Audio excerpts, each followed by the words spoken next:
The awakening of humanity's wrath.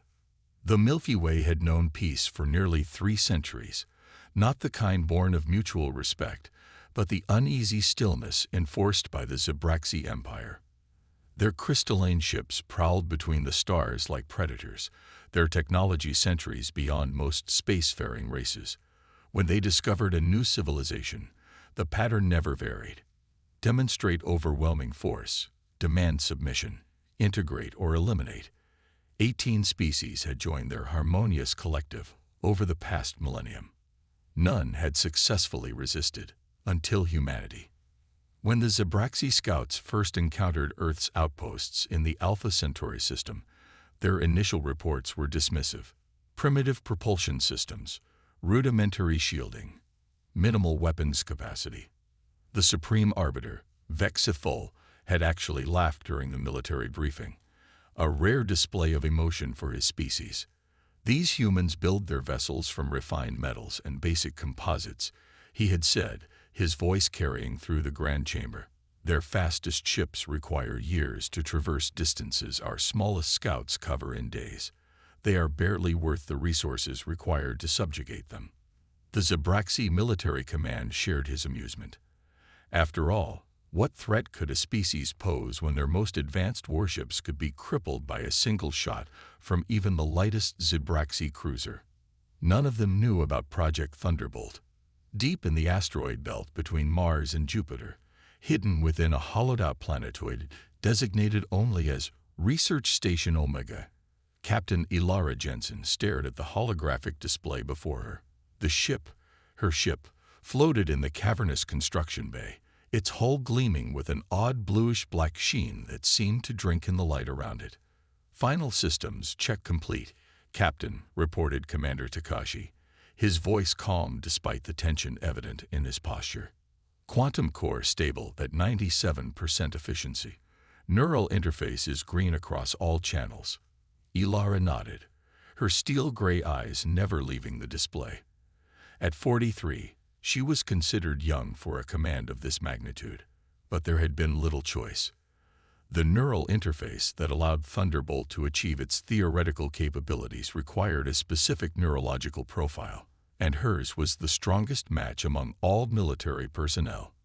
"What's our readiness timeline?" she asked. 3 more weeks of calibration. Then, the emergency alert cut him off mid-sentence, bathing the command center in pulsing red light. Admiral Chen's face appeared on the main screen, her expression grim. "New Horizon colony has been attacked," she announced without preamble. The Zabraxi hit without warning. Civilian casualties estimated at 60% and climbing. Ilara felt her blood run cold. New Horizon was a research outpost. Scientists, engineers, and their families. Over 12,000 people. "Our response?" she asked, already knowing the answer. "The 7th Fleet is mobilizing, but realistically, they're 8 days out." By then, Admiral Chen didn't need to finish the sentence. Ilara looked at the Thunderbolt, still technically incomplete, still untested in combat. "Ma'am, we can be ready in 12 hours. The silence stretched for 10 full seconds before the Admiral replied. "Project Thunderbolt is not cleared for deployment. The risk of losing our only prototype. With respect, Admiral, the risk of doing nothing is greater. If we wait, New Horizon falls. Then what? Europa Station, Mars colony, Earth? They'd started a war, and we need to show them immediately that humans don't roll over and die." Another long pause. "You understand that if you fail, there's nothing between them and our core systems." Ilara met her gaze through the screen. "Then we won't fail." 11 hours later, the Thunderbolt detached from Station Omega, its engines barely a whisper against the void. Unlike conventional human vessels with their blazing plasma drives, Thunderbolt moved like a shadow, the experimental quantum displacement system allowing it to slide between the fabric of space itself. The neural interface helmet closed around Ilara's head, thousands of microscopic filaments connecting to her neural pathways. The sensation was always the same. A brief flash of pain followed by an expansion of awareness that defied description. She wasn't just piloting the ship, she was becoming it. Its sensors became her eyes, its hull her skin, its weapons her fists. "Neural sync complete," she reported, her voice sounding strange even to her own ears. "Quantum displacement in 3, 2, 1. The stars blurred, and reality itself seemed to fold around the ship. New Horizon Colony was 27 light-hours from Earth, with conventional drives.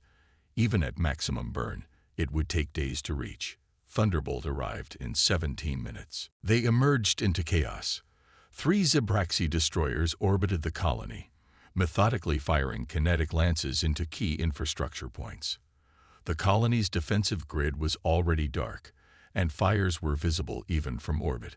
A single human frigate, the HSS Defiant, drifted in pieces nearby, having barely managed to get a warning out before being destroyed. On the Zibraxi command ship, Fleet Commander Zix Arol was recording his victory assessment when a subordinate interrupted. "Commander, sensors detect an anomaly. Some form of spatial distortion approaching from Vector 227. Zix Arol flicked a dismissive hand gesture. "Did Brits or sensor error? Continue the bombardment." "Sir, the anomaly is moving. Energy signature unlike anything in our database." Before the commander could respond, the anomaly resolved itself into a ship, small by their standards, barely the size of a Zibraxi light cruiser, but with lines and contours unlike any human vessel they had encountered before. "Curious," Zix Arol said, mandibles clicking in amusement. "It seems they had a warship nearby after all. Quaint design. Target and eliminate." The lead destroyer adjusted its position, bringing its main battery to bear on the human vessel. Energy built within its forward array, a sphere of coruscating power that could shatter mountains. When it released, the beam of concentrated plasma streaked across space, a perfect shot that would vaporize the human ship instantly. Except it didn't. Somewhere in the neural interface, Ilara felt the attack coming before Thunderbolt's conventional sensors could detect it. The ship responded to her thoughts faster than any manual control could have allowed, shifting 90 degrees in non-Euclidean space. The plasma beam passed through empty vacuum, where they had been microseconds before. "What just happened?" Zix Arol demanded, rising from his command throne. "The human ship evaded, sir. Impossible. Nothing can maneuver that quickly." "Fire again. All batteries." The destroyers responded, unleashing a barrage that should have saturated the space around Thunderbolt so completely that evasion would be mathematically impossible. Yet each beam, each kinetic projectile somehow found only empty space where the human vessel should have been. And then Thunderbolt struck back. "Weapons free," Ilara whispered, though with the neural interface, the command was more thought than speech. The ship's primary weapon wasn't designed to destroy, not directly. Based on principles derived from studying gravitational singularities, it created a localized distortion in space-time itself. When the invisible pulse struck the first Zibraxi destroyer, the effect was catastrophic. The ship didn't explode.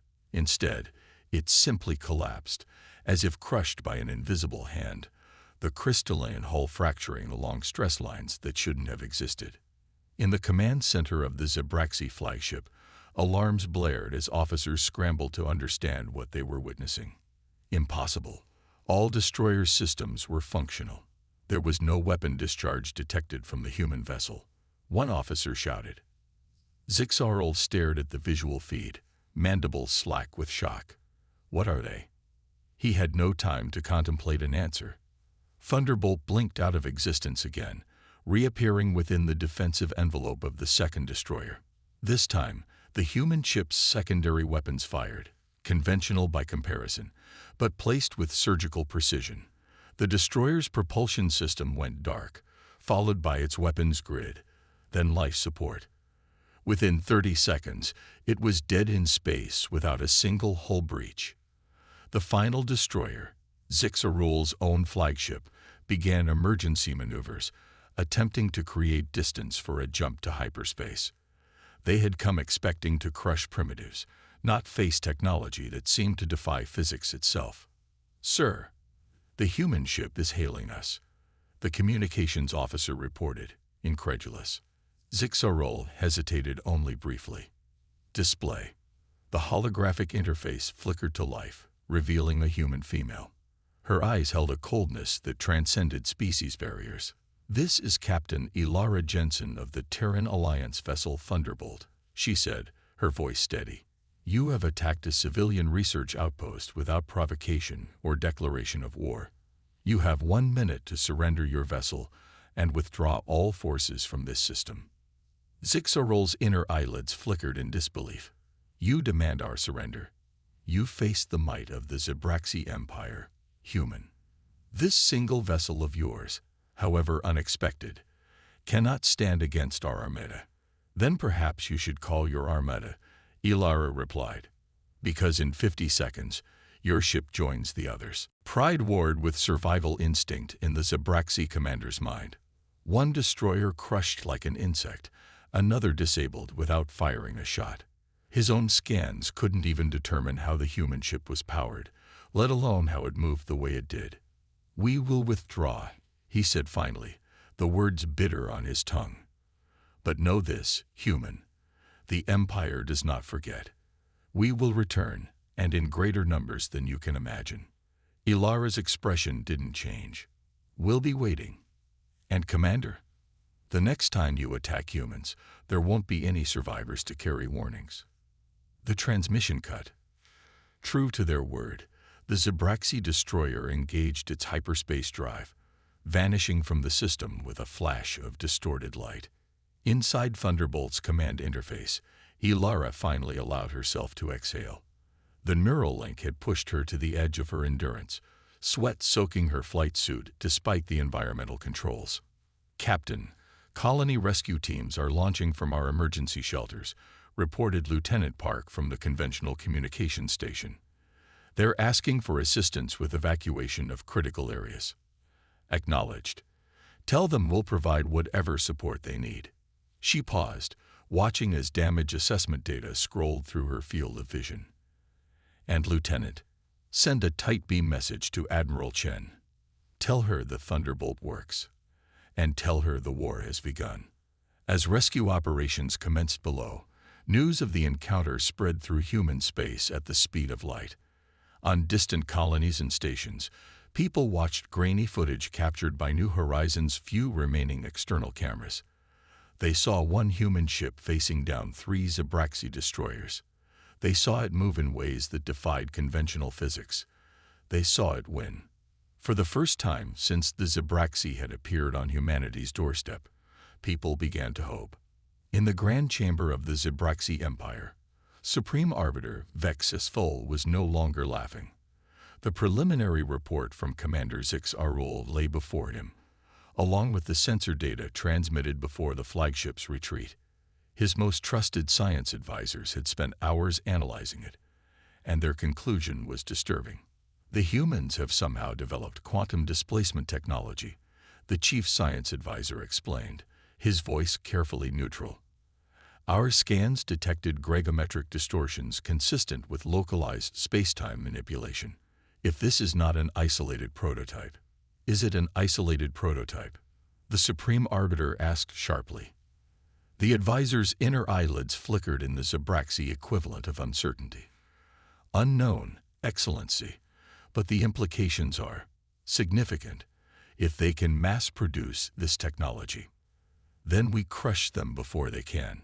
Vexus Fol interrupted. "Assemble the Grand Fleet. We will eradicate this human problem before it spreads."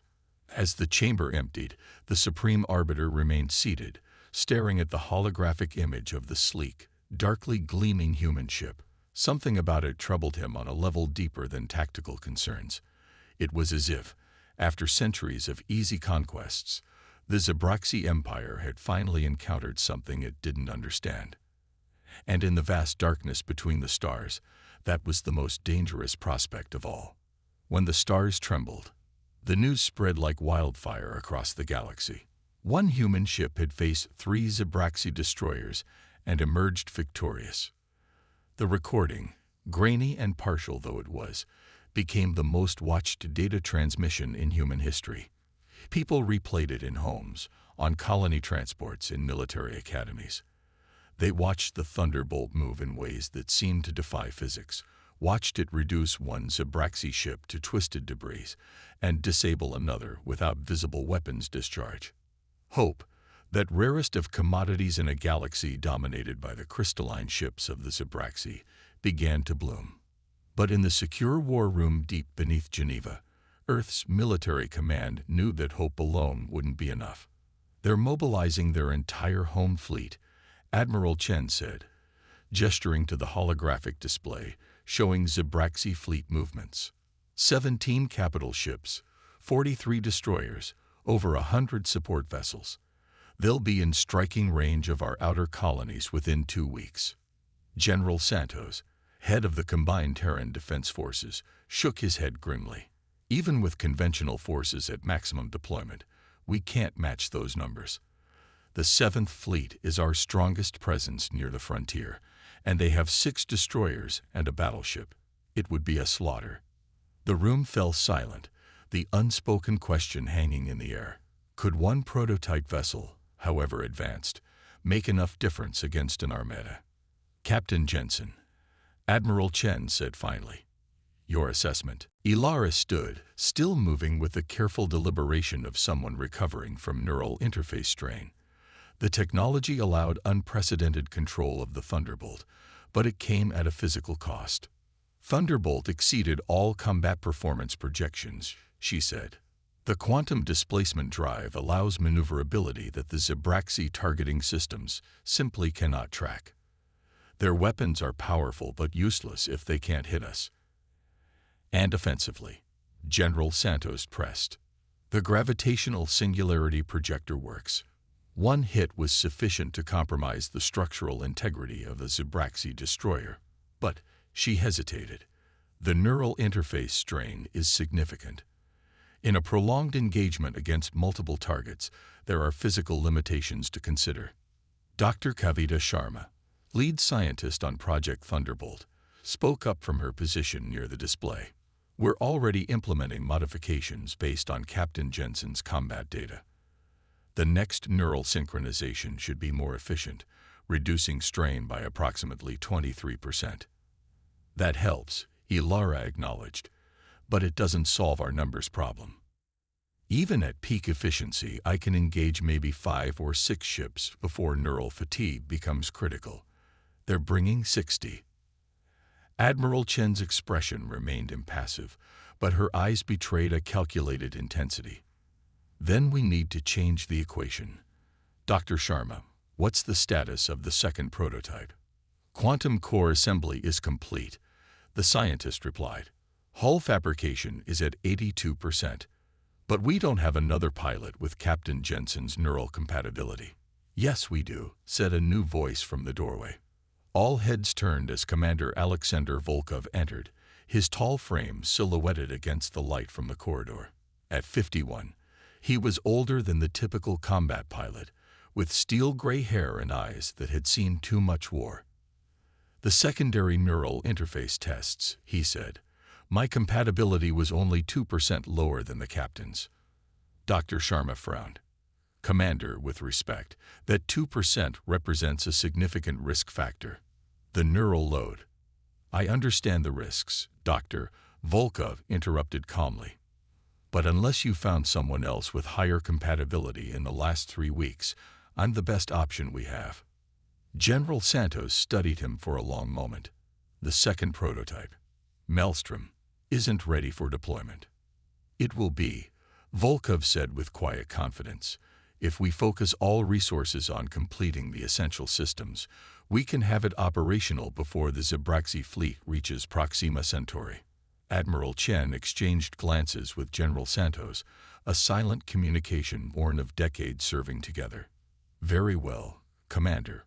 Report to Dr. Sharma's team for expedited neural training. We'll divert all available resources to completing Maelstrom." As the meeting concluded, Ilara approached Volkov in the corridor outside.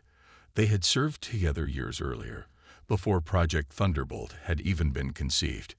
"Alec," she said quietly, "the neural interface. It's not like anything you've experienced before. The strain is."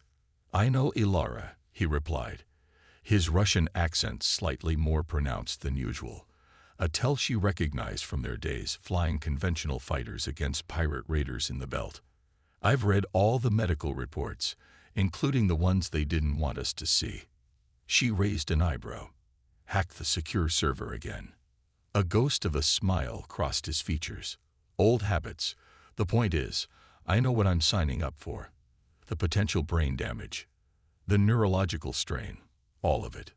"Then why?" His expression grew serious.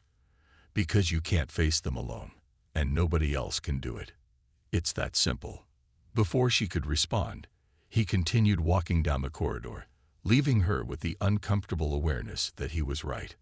Across human space, preparations for war accelerated. Civilian ships were retrofitted with military-grade shields and weapons, not enough to stand against Zabraxi destroyers, but sufficient for evacuation and support operations. Colony defense grids were enhanced, emergency protocols activated. Earth itself, long protected by layers of automated defense platforms, received additional fortification. But the core of humanity's strategy centered on 2 ships and 2 pilots. In the hidden shipyard within the asteroid, Maelstrom took shape alongside its sister ship. Where Thunderbolt's hull gleamed with a bluish-black sheen, Maelstrom's surface had a deep crimson undertone, a result of molecular-level differences in the quantum-resistant alloy.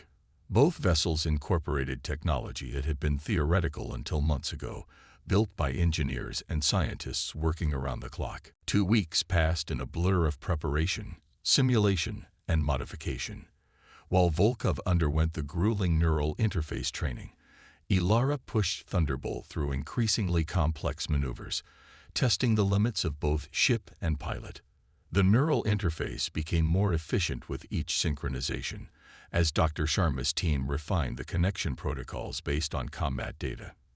Then the moment arrived that everyone had been anticipating with dread. "Zabraxi fleet has entered the Proxima Centauri system," announced the tactical officer in the Geneva Command Center. 17 capital ships, 41 destroyers, support vessels as expected.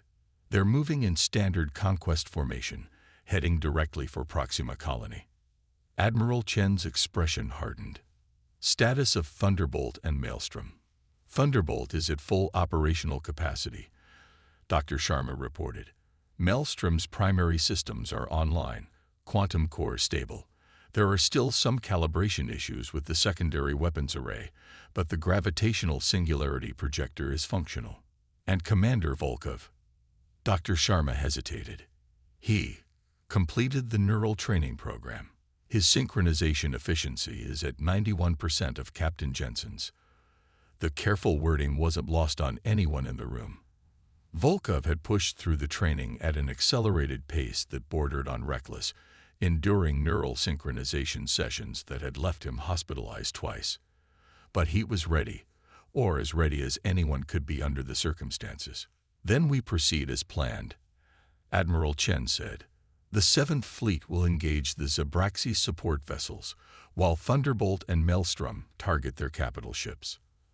Our objective isn't to defeat their entire fleet, just to inflict enough damage to force a withdrawal." On the Zabraxi flagship, Supreme Arbiter Vex Isthol himself had come to oversee the operation. The humiliation of Commander Zixarul's retreat had spread through the Empire, damaging the aura of invincibility that had been a cornerstone of Zabraxi dominance for centuries. This campaign would restore that fear and remind the galaxy why the Empire ruled.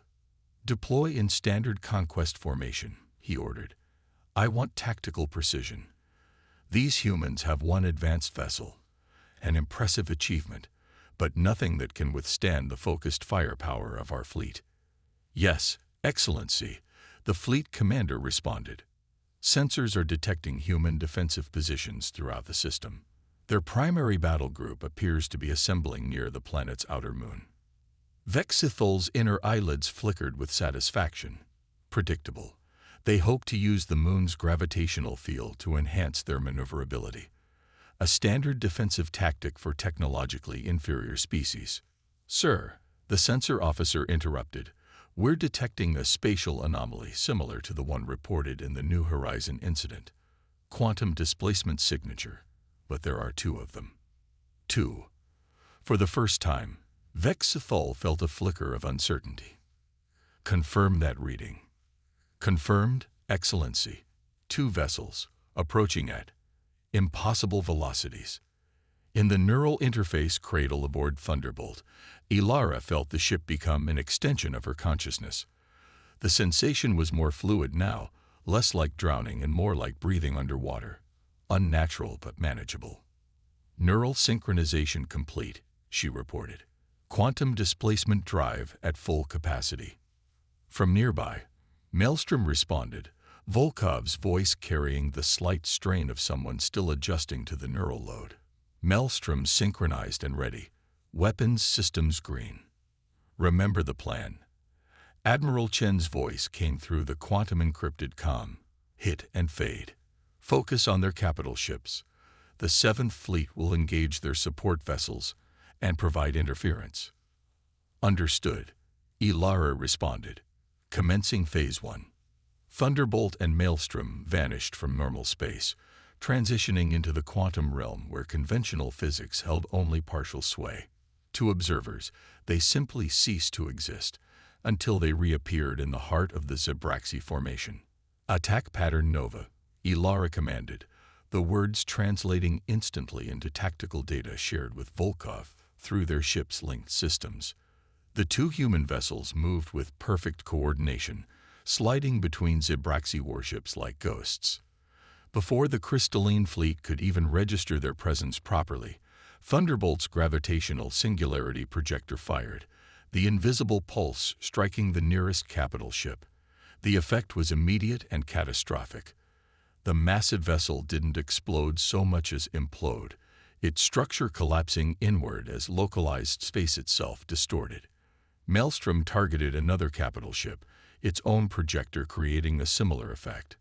2 of the Zebraxi's most powerful vessels, gone in seconds. "Impossible." Vexithol rage, watching as the tactical display updated to show 2 capital ships lost. "Focus all fire on those human vessels. I want them reduced to atoms." The Zebraxi fleet responded with overwhelming firepower, energy weapons, and kinetic projectiles saturating space in patterns designed to eliminate any possibility of evasion. But the human ships weren't bound by conventional movement. They phased in and out of normal space, appearing where weaponry couldn't track them, striking with precision that bordered on prescience. 3 more capital ships fell to the gravitational weapons. The 7th Fleet engaged the Zebraxi support vessels, conventional battles raging across the system as humanity's outdated but numerous warships harassed the enemy's flanks. Inside Thunderbolt, Ilara felt the strain building. The neural interface was more efficient now, but sustaining quantum displacement maneuvers against so many targets pushed both ship and pilot to their limits. Through the tactical link, she sensed Volkov's similar struggle aboard Maelstrom. "Phase 2, she transmitted, her voice tight with concentration. The 2 prototype ships altered their strategy, moving from direct attacks to a complex pattern designed to create confusion in the Zebraxi formation. They appeared and disappeared so rapidly that targeting systems couldn't establish locks, forcing Zebraxi vessels to fire blindly, and sometimes at each other. On the flagship, chaos reigned as damage reports flooded in from across the fleet. 5 capital ships lost. The tactical officer reported, his voice cracking with stress.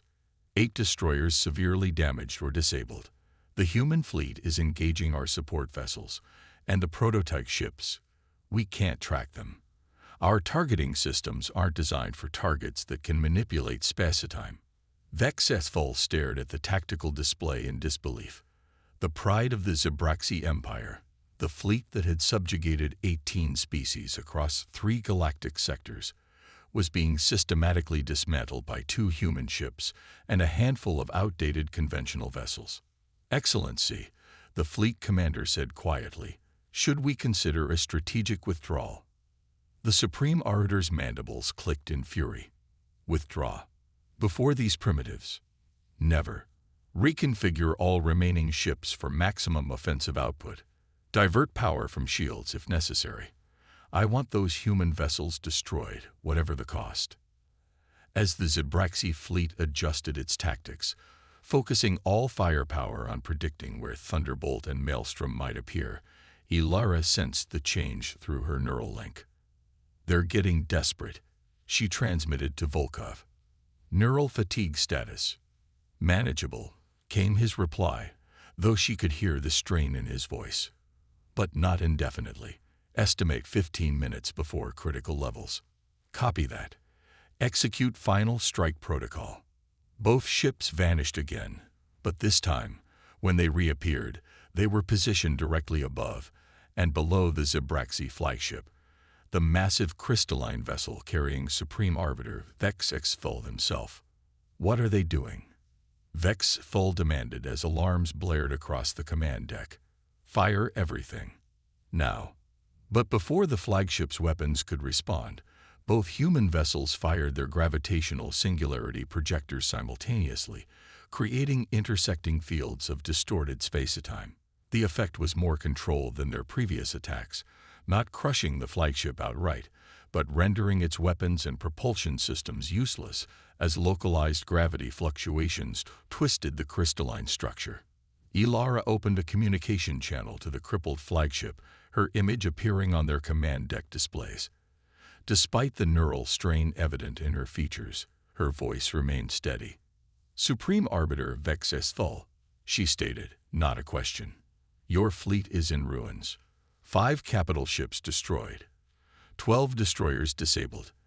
The rest of your forces are engaged with our conventional fleet and unable to assist you. Vex Thul's inner eyelids flickered rapidly, a sign of extreme agitation in his species. Who are you to address me, human? Captain Ilara Jensen, Terran Alliance vessel Thunderbolt, and the one deciding whether your flagship becomes a tomb or a transport back to Zibraxi space. You would spare us. Disbelief colored the Supreme Arbiter's voice. Humanity doesn't seek conquest, Arbiter. We seek to be left alone. Return to your space. Tell your people that humanity is not for subjugation. Any further aggression will be met with the full deployment of our quantum fleet. Your fleet? Vex Thul's eyes narrowed. You have more of these vessels. Ilara's expression remained carefully neutral. That information is classified. But consider what 2 ships did to your armada, and calculate the odds yourself. The implied threat hung in the silence that followed. Finally, the Supreme Arbiter spoke, each word clearly painful. We will withdraw, but this encounter will not be forgotten. Nor should it be, Ilara replied. Remember it as the day you learned humanity is not prey. The transmission ended. Within hours, the remaining Zibraxi vessels gathered their crippled comrades and began the long retreat from human space. The Battle of Proxima Centauri, as it would come to be known, lasted less than 2 standard hours, but changed the galactic balance of power forever. In the aftermath, as medical teams treated both Ilara and Volkov for severe neural strain, Admiral Chen addressed the combined military leadership in Geneva. The Zibraxi will return, she stated simply. Not tomorrow, perhaps not even this year, but they will return. Their entire empire is built on the concept of inevitable conquest. They cannot accept that a primitive species defeated them. But we'll be ready, General Santos replied. Production of quantum cores for additional prototype vessels begins next week. The neural interface is being refined based on combat data. If Thunderbolt and Maelstrom could do this much damage, imagine what a full fleet could accomplish. Admiral Chen nodded slowly. For now, we've bought time. The other species subjugated by the Zibraxi are watching closely. Already, we've received encrypted communications from 3 of them, seeking information about our technology. Are we sharing? Someone asked. Not yet, but alliances may be in our future. She looked around the room, her gaze settling on each officer in turn. For centuries, Humanity looked to the stars with hope and fear, wondering if we were alone, and later, if we would survive contact with older, more advanced civilizations. Today, we've answered that question. On screens across human space, the footage played again and again. Two sleek ships moving like wraiths through a crystalline armada, bringing humankind's would-be conquerors to their knees. Humanity had arrived on the galactic stage not as subjects, but as equals, perhaps even as something to be feared. In the medical bay of Station Omega, Ilara watched the celebration broadcasts from Earth with mixed emotions. The neural interface had left her with migraines that even 25th century medicine struggled to manage, and the doctors had been honest about the potential long-term effects. Beside her, Volkov lay in similar recovery, the neural strain having been even more severe for him. "Was it worth it?" he asked quietly, noticing her contemplative expression. Ilara considered the question. They had saved humanity from subjugation, potentially at the cost of their own neurological health. The Zabraxi would return, perhaps with new technology designed to counter quantum displacement. The war wasn't over, it had merely changed form. "Ask me in 100 years, she replied finally, "when we see what humanity does with the time we fought them." Outside the viewport, the stars shone steadily against the void. The same stars that had witnessed countless species rise and fall, the same stars that had seemed so distant when humanity first looked upward.